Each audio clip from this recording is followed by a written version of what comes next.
The fire came like a nightmare, sudden, hungry, and relentless. One moment, the forest was still, whispering in the summer heat. The next, it was roaring. A wall of flame tore across the mountain ridge above Elias' cabin, lighting up the sky like it was sunset at noon. Elias Monroe, a retired carpenter in his late 60s, had lived alone in that cabin for over 20 years. He built it himself after losing his wife. Over time, it became more than a home, it was a sanctuary. Every beam and window told a story. And in one brutal hour, it was all turning to smoke. Elias had tried to fight it at first. A garden hose against a hurricane. Then came the sirens, distant at first, then closer, desperate. Helicopters hovered above the treetops, dropping water on flames that laughed it off. "Get out now," a ranger had shouted from a passing truck. Elias didn't argue. He grabbed what he could, a photo album, his dog tags, a blanket, and ran. He barely made it down the dirt path before the fire closed in behind him, devouring the place he'd called home. Every step through the smoke-filled forest felt heavier. Trees groaned and cracked as they toppled in the distance. Embers swirled like angry bees. When Elias finally reached the evacuation camp at the valley's edge, his face was blackened with soot, and his eyes red from more than just smoke. But he wasn't alone. Something had followed him. At first, he thought it was a dog, or maybe just his eyes playing tricks. But as he turned back, through the haze of heat and ash, he saw it, a small bear cub, singed around the ears and with fur darkened by soot, limping just a few feet behind him. The animal didn't make a sound. It just stood there, swaying tired watching him. People at the emergency shelter were too busy helping each other, treating burns, and tending to livestock to notice. Elias kept glancing back. The bear didn't move closer. It didn't run either. It just stayed. That night, Elias lay on a cot under a tarp near a row of evacuees. But sleep didn't come. Every time he closed his eyes, he saw fire, crackling memories of the home he'd built and the life he'd crafted brick by brick, only to watch it burn. And then he heard it, a low rustle, barely audible over the distant murmur of voices. He sat up and saw the same bear cub lying at the edge of the clearing, just inside the glow of the camp's lanterns. It hadn't left. The next morning, the rangers spotted it and tried to scare it off. They banged pots, clapped, and waved flares. The cub ran, for a moment. Then it circled back, keeping distance, but never disappearing. "Strange," one ranger muttered. "They usually bolt. This one acts like it's looking for someone." Elias said nothing. But he watched. He didn't believe in signs. Not really. But as the smoke lifted from the valley and the blackened hills stood like skeletons behind them, Elias couldn't shake the feeling that something had survived the fire besides him. Something with paws and eyes that held a question he couldn't yet answer. 3 days passed. The fire had finally been declared contained, but the damage was overwhelming. Over 14,000 acres of forest had turned to black toothpicks. Elias's cabin was gone, nothing left but twisted metal from the chimney and a scorched cast iron stove he once used to bake bread in winter. They offered to take him to a city shelter. He refused. Said he had roots in those mountains. Said he wasn't ready to leave what was left behind. So they let him stay at the edge of the fire zone, in an old ranger shed no bigger than a garden shack. It had a leaky roof and creaked with every gust of wind, but it was dry, and it was his. But Elias wasn't truly alone. The cub remained nearby. Not close, but not far either. Like a ghost caught between worlds. It stayed in the tree line, just beyond the wreckage of the old cabin. It watched from behind scorched stumps and weaved through the ruins like it was trying to remember something it had never seen. The rangers came by and tried again to trap it. They set out food laced with sedatives. The cub didn't touch it. "Strangest thing," said Officer Beck, one of the older wardens. "Cub like that should be long gone. Maybe orphaned in the fire. Maybe confused. Or maybe," Elias said, "it's just looking for something that feels safe." Beck studied him. "You think it's bonded to you?" Elias looked down at the burnt earth beneath his boots. "I don't know. But it hasn't left." That night, as moonlight spilled across the clearing, Elias sat outside the shed on a log salvaged from the wreckage. A tin mug of coffee steamed in his hand. And there, like clockwork, the cub appeared. It sat quietly just past the fire line, its outline ghostly in the silver-blue light. I see you, little one, Elias said softly. He wasn't sure when he started talking to it, maybe out of loneliness, or maybe because some part of him believed the bear could understand. The silence between them never felt empty. He began leaving scraps of food on a flat rock halfway between the shed and the woods. Fish, bread crust, cooked oatmeal. At first, he thought the raccoons would get to it. But every morning, the rock was clean, the food gone, and in the soft ash nearby, paw prints. Not raccoon. Not dog. Bear. The cub was feeding, but never while Elias watched. Until one morning. It was still dark when Elias stepped outside, rubbing the sleep from his eyes and clutching his coat shut against the cold. And there it was, the cub, sitting beside the food rock, eating slowly, deliberately. It didn't run. Its eyes met his. Something passed between them, something that felt old and important. Not wild, not tame, just understood. You're not leaving, are you? Elias whispered. The cub blinked, and then, to his shock, padded a few feet closer. Not all the way. Just enough to show it wasn't afraid. Elias didn't move. Didn't breathe. All right then, he said after a long moment. Guess we're neighbors now. He started calling it Shadow. It wasn't official. It wasn't loud. Just a quiet name spoken in the spaces between loss and hope. And somehow, the cub seemed to answer to it. The rangers gave up on trapping the bear. It wasn't aggressive. It didn't approach others. It just lingered. Elias rebuilt a small fire pit near the edge of the rubble and stacked salvaged stones into a wall for windbreak. As he worked, he often found himself glancing up to see Shadow watching from afar, silent, still loyal. Every day, the gap between man and cub grew smaller. Not by force. By choice. By trust. Elias began each morning with the same ritual: heat a kettle over the fire pit, sip black coffee, and scan the tree line. Shadow was always there. Not always visible, sometimes just a rustle, a huff, or a dark blur behind the blackened stumps. But Elias knew. The bear cub hadn't left in weeks. It should have. It was wild. But something deeper than instinct, had made it stay. Elias talked to it now. Not in the way you speak to a person, but like you whisper to something ancient and sacred. The way you'd talk to the wind, or the stars, if you thought they might answer. You and me, he said one morning, feeding the fire with pine needles. We're survivors, huh? Everything burned, but we're still here. Shadow huffed in response. Then slowly, like it was testing the rules, it padded closer, just a few feet, and sat down. No panic. No aggression. Just quiet eyes and shared breath. That was the first morning Shadow let Elias sit within reach. The cub didn't touch him. But it didn't flee either. And that was enough. Over the next 2 weeks, Elias cleared more of the wreckage.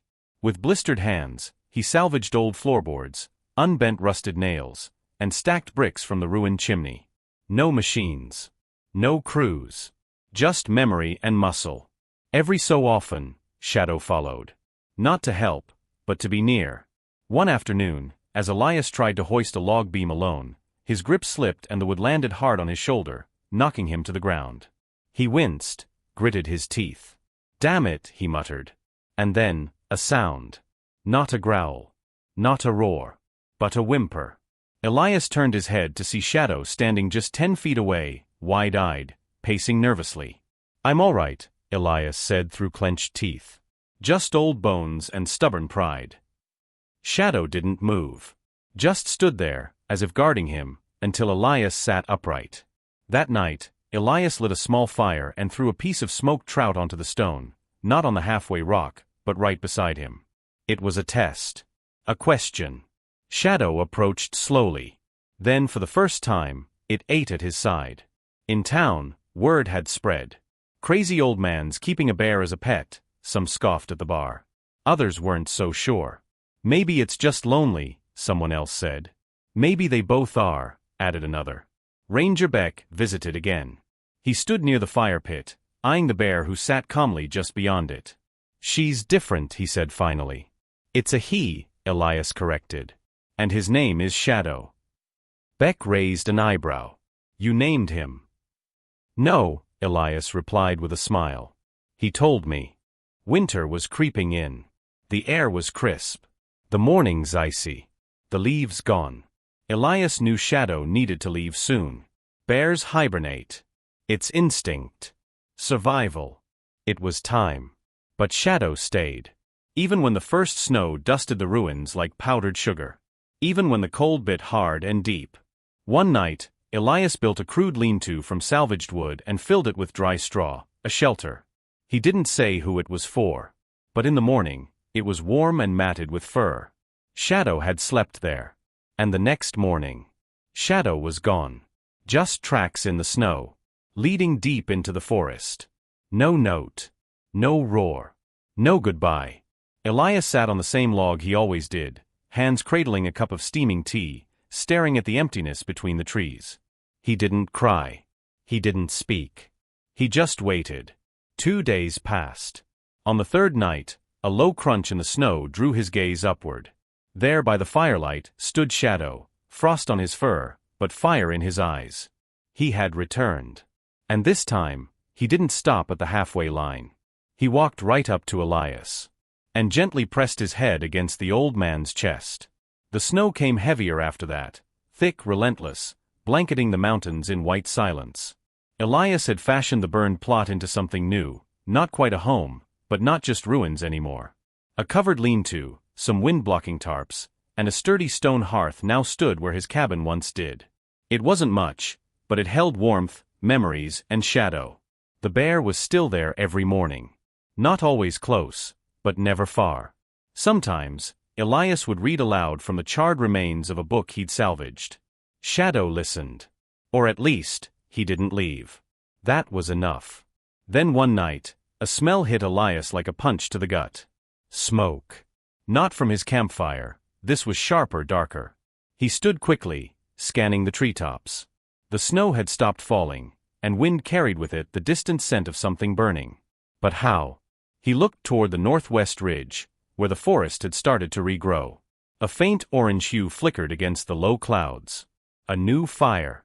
His breath caught in his throat. Not again. Not another blaze. He whistled sharply. Shadow, who had been bedding down in the shelter, perked up. The bear stood immediately, sniffing the air with agitation. Then, to Elias' surprise, Shadow growled. Not at him. Not in fear. But in warning.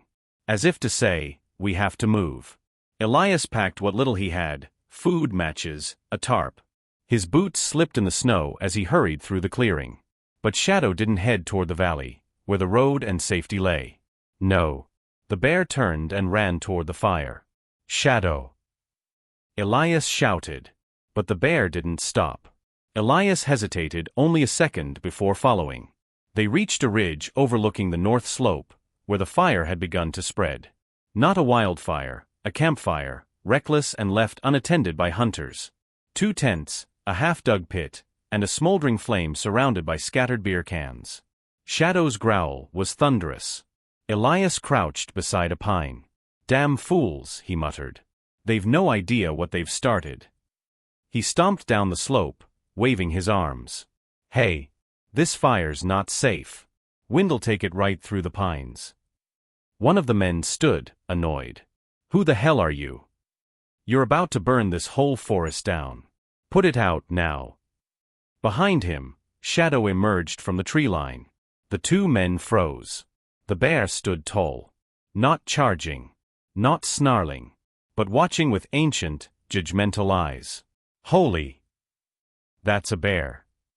Put the fire out. Elias barked. The younger of the 2 scrambled to the fire pit, dousing it with snow. We didn't know. You never do, Elias muttered. Shadow huffed once, loud, and the campers backed away even further. Elias didn't say another word. He turned and walked back toward the trees. Shadow followed. Back at the clearing, Elias knelt in the snow, breathing hard. He looked at Shadow. You knew. You knew it wasn't right. Shadow stepped closer, nudged Elias's arm with his snout, then sat beside him, massive and calm. Elias chuckled softly. Maybe I didn't save you at all. Maybe it was the other way around. That night, Elias didn't sleep. He sat by the fire, watching the embers rise. Somewhere out there were men with matches and no understanding. But there, beside him, was a creature people called Dangerous, and yet had done more to protect this land than any of them. And Elias? He was just the lucky one who'd earned its trust. It had been weeks since the fire scare. The forest had survived, thanks to Shadow, and Elias's refusal to stand by. Word spread through the nearby town. Rangers heard whispers of a man living with a bear. Elias tried to keep to himself, but the world had a way of finding you when you wanted to be forgotten. One morning, just after dawn, a pickup truck rolled into the edge of the forest. Elias heard the crunch of tires over frozen gravel long before he saw it. Two uniformed men stepped out. One carried a tranquilizer rifle. The other held a clipboard. Elias didn't move from his place by the fire. "Mr. Elias Hart." "I was," he said. "We're from the Department of Wildlife Protection." He gestured at the rifle. "I figured you weren't selling cookies." The younger ranger approached slowly. "We're not here to cause trouble. But we've received reports." "About Shadow," Elias said. The ranger nodded. "People say he's tamed. Sleeps near your shelter. Follows you like a dog." Elias sighed. "He's not tame. He's free. He just chooses not to leave." "That's the problem," the older ranger said. "Bears that associate with humans usually end up dead. People panic. Someone shoots first." "I didn't ask for him to stay." "But he stayed," the man said. "That's the issue." Shadow emerged from the woods behind them, not aggressively, not loud, just a quiet, looming presence. The younger ranger flinched. The older one stiffened and stepped back. Elias stood. "He's not going to hurt you." "That doesn't matter," the man said. "We have to relocate him. Dart him, tag him, and release him far from here. For your safety, and his." Elias clenched his jaw. "You'll lose him. He'll get confused. He might not survive." The ranger looked sympathetic. "We're trying to give him a chance." "Then leave him alone," Elias snapped. Shadow walked beside Elias, his massive head brushing against the old man's shoulder. The ranger looked at the scene, the old man, the ruined cabin, the scarred earth, and the bear who refused to leave. "It's not normal," he muttered. "No," Elias said. "It's not. It's rare. It's real. And maybe we need more of it." That night, Elias sat by the fire, silent. Shadow lay nearby, still and alert. They didn't speak, but both felt the weight of the visit.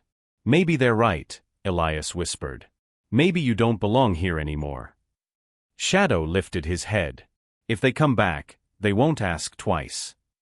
He stood, walked toward the edge of the clearing, and pointed toward the high ridge. "You could go. You'd be safer." Shadow didn't move. Elias felt the ache rising in his throat. "Why won't you go? What are you waiting for?" The bear walked slowly toward him, and sat. Elias swallowed hard. "You think I need you?" Shadow blinked, unmoving. The wind shifted, rustling the burned trees. "I don't want to say goodbye," Elias finally said. "But I won't be the one who cages you." He turned, walked into the woods alone, leaving the bear behind for the first time in months. The next morning, Shadow was gone. No tracks. No sign. Just a silence deeper than any before. Elias felt hollow, but he also knew this was right. Love wasn't about holding on. It was about letting go when it was time. And if it hurt, that meant it was real. Weeks passed. Winter melted into early spring. The air smelled different now, less of ash, more of new life. Small patches of green began pushing through the scorched ground. Birds returned, timid but curious, as if testing the silence for danger. Elias rebuilt his cabin slowly. He didn't rush it.